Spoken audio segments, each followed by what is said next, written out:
Oui, camarade, je voulais apporter deux précisions qu'on m'a demandé de corriger. D'abord, effectivement, je ne suis pas seulement avocat, je suis aussi docteur en droit. Bon, voilà, ça c'est dit. Et puis, deuxième précision, on m'a suggéré d'apporter un exemple de l'inorganisation de la France. Des militaires avaient la mission de monter ce que l'on appelle une tente de campagne. C'est-à-dire ce sont des structures en métal avec une toile pour l'armée, quoi, une tente pour un hôpital de campagne. Bon. Donc ils ont monté ça, mais alors c'est vraiment la honte, hein, c'est ridicule, hein, mais parce que la toile s'est effondrée, quoi. Voilà, voilà où on en est, quoi. C'est pas glorieux. À bientôt. Voilà, le confinement dure depuis une semaine. Nous sommes le 24 mars 2020. Et je fais ici le point pour faire une remarque par rapport au confinement en Chine.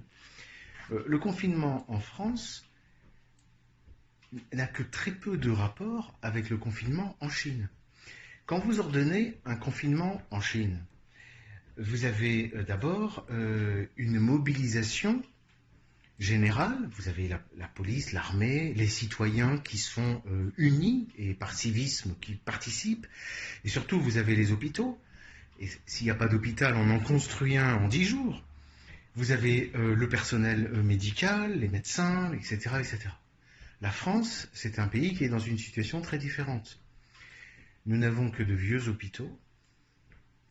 Depuis des décennies, ces hôpitaux ferment, n'ont pas de moyens, les médecins n'ont plus de budget, on recrute plus de médecins, les infirmières sont non seulement mal payées, mais maltraitées. Ils font un travail qui est devenu vraiment intenable. On le sait depuis des décennies, c'est-à-dire c'est l'optique libérale. C'est-à-dire tout doit devenir privé. Privé, et c'est l'optique complètement individualiste.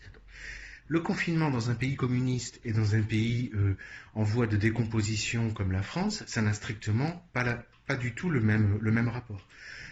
Les Français ont voulu imiter les Chinois, d'abord, après s'être moqués d'eux. Au mois de janvier, on se moquait des Chinois qui étaient dans le confinement, et il y avait même des critiques par les journalistes français, par les hommes politiques français des Chinois, sous prétexte des droits de l'homme, parce qu'on ne respectait pas la liberté de circuler. Vous comprenez? Bon. Alors voilà maintenant le résultat en France. On prend la mesure de confinement, mais il n'y a rien qui autour l'accompagne.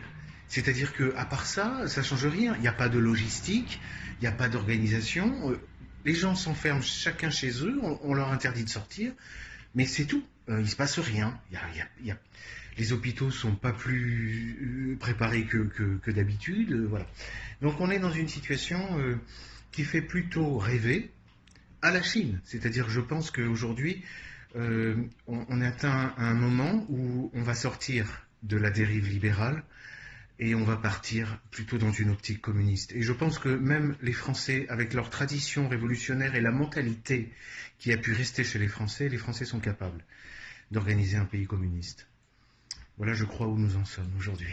Voilà, merci à tous. Bon courage à vous et j'espère à bientôt.